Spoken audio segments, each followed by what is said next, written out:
Olá pessoal! É importante saber que, independente da modalidade, as transcrições da audiotext seguem sempre algumas regras e padrões que todo texter deve respeitar em seus jobs. O primeiro padrão de execução é a identificação de participantes. A forma de identificação vai variar de acordo com o número de falantes e conforme eles se apresentam durante o áudio. Nas especificações do seu trabalho, sempre indicaremos algo sobre identificação. Caso não tenha nenhuma especificação sobre identificação, o ideal é que você identifique os falantes pelo nome, sempre que for possível. Em alguns momentos, enviaremos uma lista junto com o job. No exemplo que vamos ver, a especificação dos participantes foi enviada junto ao job. Ou seja, você, como transcritor, sabe que João Paulo e Luciane e Pedro irão aparecer nesta ordem. Caso apareça alguém fora dessa lista e você não consiga identificar pelo nome, deve ser adicionado como M1 ou F1. Vamos ao exemplo. João Paulo. Boa tarde, meu nome é João Paulo e eu farei a condução deste grupo de discussão. Primeiramente, gostaria que cada um se apresentasse falando seu nome e idade. Luciane. Meu nome é Luciane e tenho 25 anos. Pedro. Pedro, 22 anos de idade. João Paulo. Muito obrigado. Agora, gostaria que cada um falasse sobre suas experiências com trabalho voluntário. M1. Mas, João, não seria bom a gente aprofundar um pouquinho mais a apresentação antes de começarmos com as questões aqui do questionário? João Paulo. Faz sentido. Vamos recomeçar então. Como apresentado no exemplo, a primeira voz masculina não identificada sempre será M1, a segunda voz, M2, a terceira, M3 e assim por diante. O mesmo serve para as vozes femininas, F1, F2, F3 e assim vai. Quando o áudio possui muitos participantes na conversa, ou vozes parecidas ou sobreposição aparecem, você poderá acabar ficando em dúvida. Nesse caso, utilize apenas M ou F, fazendo apenas a distinção do gênero. Vamos a um exemplo. M1.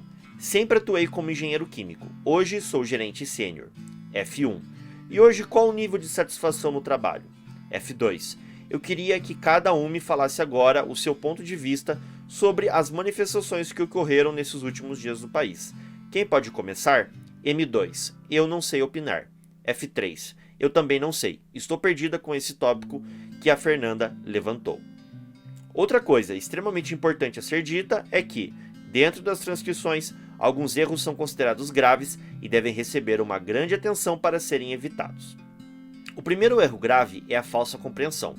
Isso acontece quando o transcritor ouve uma coisa, mas foi falada outra, quando ele compreende de forma incorreta a palavra ou frase falada.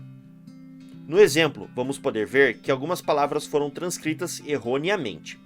Livro de cônsul ao invés de livro de contos. Esse espectro ao invés de Clarice Lispector.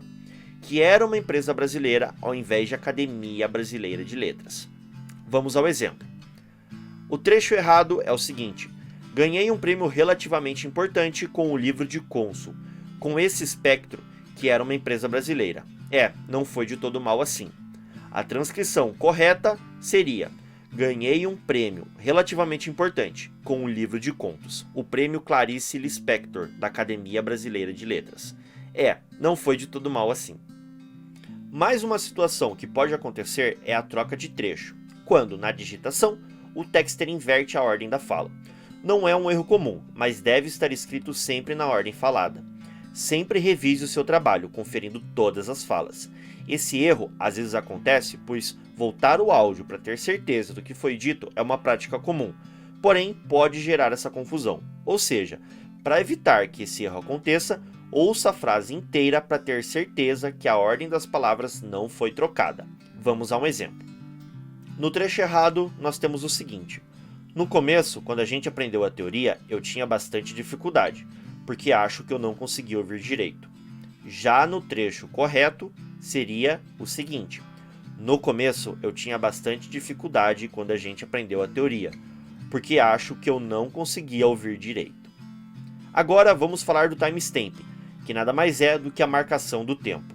Esse recurso é muito importante, pois é ele que liga o áudio ao texto, ou seja, ele funciona como um localizador da fala, e é sempre utilizado ao início e ao fim de toda a transcrição. Quando houver especificações, a marcação do tempo será também colocada ao fim de cada fala. Vamos a um exemplo. Timestamp 19 segundos. M1. Vamos começar a fazer essa transcrição agora. Timestamp 24 segundos. F1. Achei que foi uma ótima experiência fazer isso. Timestamp 35 segundos. M2. Concordo. Timestamp 38 segundos. Timestamp 39 segundos. Bom, agora vamos supor que você ouviu algo, mas não tem certeza do que exatamente ouviu. Isso pode acontecer quando houver uma sobreposição da voz, às vezes pela dicção do interlocutor, pelo sotaque, até mesmo o vocabulário utilizado no áudio. Muitos transcritores omitem esse trecho ou deixam de utilizá-lo em suas transcrições, prejudicando a entrega para o cliente. Por isso, utilizamos o recurso de hipótese de áudio. Caso você não tenha certeza do que foi falado em um trecho, deve registrar a palavra ou sigla possivelmente correta entre parênteses e fazer a marcação de tempo após essa palavra. Como é uma hipótese, você pode registrar exatamente como foi falado, conforme o exemplo a seguir. Para melhorar a sua entrega, sugerimos que procure por termos que você desconhece. Vamos ao exemplo. Achei um pouco trash, entre parênteses, timestamp, esse trabalho. Para finalizar, vamos supor que você não teve ideia do que ouviu. Nesse caso, nós utilizamos um recurso chamado trecho ininteligível e, para manter um texto mais limpo, registramos apenas com inint, entre parênteses, seguido pelo timestamp. Esse recurso é usado somente quando ruídos ou sobreposição de vozes que prejudicam a compreensão do áudio, ou seja, quando realmente não dá para identificar nenhuma palavra. O ideal é que você volte ao áudio no mínimo 3 vezes no trecho que você não conseguiu entender, para ter certeza que você realmente não identificou o que foi dito. Vamos a um exemplo. Mas você tentou ao menos inint, timestamp para melhorar? Essas são as regras e padrões que você sempre deve seguir durante as suas transcrições.